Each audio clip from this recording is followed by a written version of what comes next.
Hi guys, it's Carly from carlystefan.com. Today's video is going to be on why spirituality can be so gosh darn contradictory. Why are there so many opposing teachings floating around, and what is it that I should be doing? Like, what should I be listening to this person or should I be listening to that person? And how do I know what's right for me when there are so many contradictory opposing perspectives going on? Right, I'm here to help. So these so-called contradictory messages that come from essential spirituality, and we're talking, a lot of the probably more like mystic sides of spiritual texts. There are a lot of essential truths that are highly contradictory in terms, and I think it's something that we don't pay enough credence to, is that they exist, but they exist on different spiritual dimensions. So on the one hand, all is one. That is a spiritual truth. That is an essential spiritual truth, which it's undeniable. It just is. On the other hand, it's also really freaking important for us to have boundaries, energetic boundaries, and boundaries around what sort of behavior we will and will not accept, self-care boundaries, boundaries around energy leaks and abundance. And there's so many important aspects to having boundaries. But hang on a second, how can the boundary spiritual teaching sit with the all is one? Don't they essentially contradict one another? And yes, they can, or they do, obviously, in a linear sense. If you're entirely wed to the third dimensional plane, which is just, yes, this is a chair and this is a bookshelf, and you are just a meat sack walking around, then yes, it's contradictory. But we're actually multi-dimensional beings. And in a multi-dimensional universe, there can be what I like to call simultaneous truths. So both of these things are true, but they're true on different dimensions. So I think an explanation about the dimensions needs to come in another video, or feel free to Google it. But we essentially have, let's just look at the ones that we're more familiar with. The third dimension is, density, we're able to touch, feel, etc.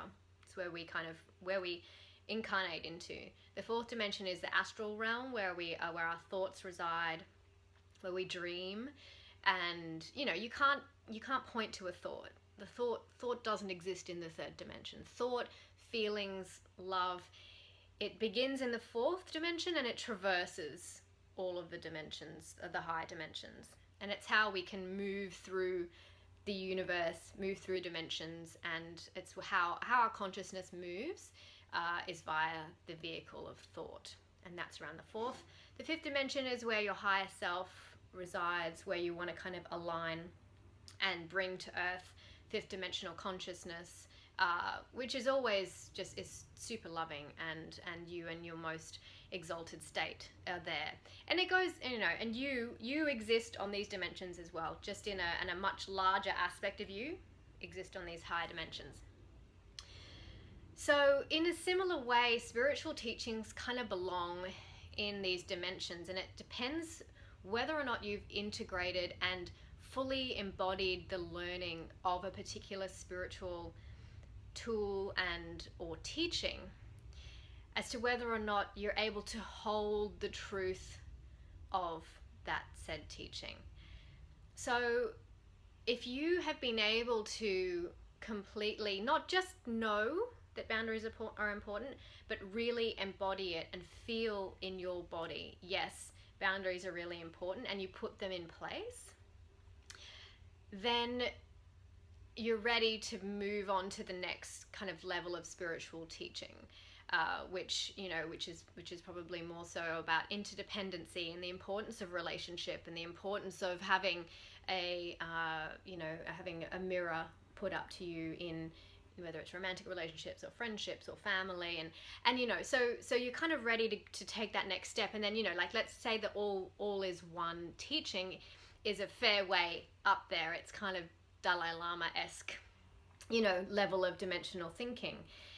And so you really, it kind of needs to almost come with a like user advisory, these spiritual teachings that can seem, they resonate as a truth for you, but you're not ready to really embody it.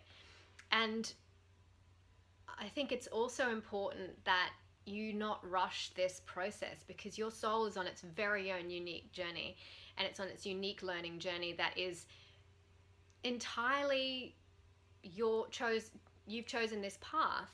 And just because a friend or a mentor or someone you aspire to sort of to emulate in this world is at a particular level, it doesn't mean you need to rush your way there and then suddenly find yourself flailing around going, but I don't understand and I can't integrate this. And you need to follow your own soul's path.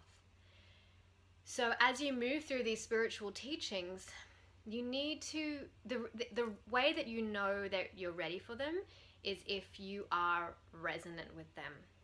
That is a feeling inside you that is literally like a resonant note that's played for you, and you are, your heart sings, you expand, you feel a feeling of expansion, it's exciting, it's an edge you want to explore. Then that spiritual teaching is right for you. Then you're ready to move on to integrating and then open yourself up to what comes next. So forcing yourself to learn and integrate spiritual concepts that you're not resonant with is just a disaster waiting to happen. It truly is. It's actually quite dangerous, I think. It's you really need to build up your vibration and move through those dimensions in a way that feels resonant and comfortable for your soul. Your soul always knows the best path for you to go down. And don't beat yourself up because you may not be able to feel the truth of all is one yet. So another note that I wanted to pop in is that there's, just as an example, I think that's quite tangible, a lot of people refer to, is the Abraham-Hicks teachings of focusing positive intention onto something. And they say, like, just focus all of your good intentions onto something you wish to manifest, and then you will move in that direction. And that is absolutely true in its essence, in its essential in nature. Stripped away, all things being equal, that is a truth. However, if you this truth comes from a much higher dimension, though. It's up higher probably than the 6th, 7th, maybe the 7th dimension. So this truth is coming down, and it's resonating with a lot of us. And heck, like it's because it's truth. However, if you try and apply that truth, that spiritual truth in your life, and you haven't done the work of knowing about boundaries, knowing about what spiritual bypassing is, which is essentially trying to band-aid over anything that feels remotely bad and ignore it, and then just focus on the good, or think that you're going to bring about a bad thing just because you look at it and think about it and actually dive into it. This is not truth. You need to move through the shadow integration process, which is such a beautiful process.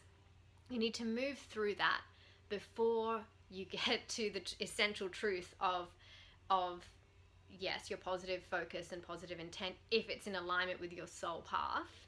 That's another thing. Like if what it is you're trying to call into being is really not resonant with your soul, it's just probably not going to manifest. I hate to say that, but it's true. The whole teaching of the positive focus I am seeing is actually exacerbating the issue of spiritual bypassing. And people are afraid to look at their shadow, are afraid to fully go within and reckon with the repressed feelings and thoughts and demons that they have within them, because they're so worried about this. So if I don't just focus purely positivity, then my whole world's going to implode. And that's really unfortunate, because the shadow integration process is one of the most crucial and critical aspects of becoming a whole integrated human being. And your soul wants you to go on that journey. Your soul wants you to be a whole human who actually can see the greatness of her or his light, her or his dark. It's just what everyone's soul wants. And if you are busy repressing and in favor of light and bypassing in favor of light all the time, you're just creating more and more things that are going to need to be released from your energy body in the future. And you're also creating a wobble in the pathway to what it is you're trying to manifest. Because if you haven't cleared or integrated the shadow aspects of you, the parts you've repressed, the things you think about you that are just not savory at all, if you haven't integrated them, fully owned them, and seen their gold, there's always going to be this little bit of a kink and wobble in the movement towards what it is you're trying to call in. If you're really trying to call in like a pretty instantaneous manifestation ability, then you need to be getting real with yourself and doing the integration stuff. The masculine feminine balance, the integration of the shadow and the light within you, all of that's got to occur before you can effectively engage with a spiritual teaching like focus on, like, positive intention, focus, be in joy, bring it to you. I hope that makes sense. It's a truth, but it's a high dimensional truth, and there are some things that you need to make sure are in place in terms of other spiritual learnings before that can really effectively work. Yeah, I hope that serves you, and that it makes sense. And if you have any questions or comments, I would love to hear from you below. And yeah, if it resonates, please pop me a thumbs up on YouTube and subscribe to my channel. I'll see you in the next video. Bye guys.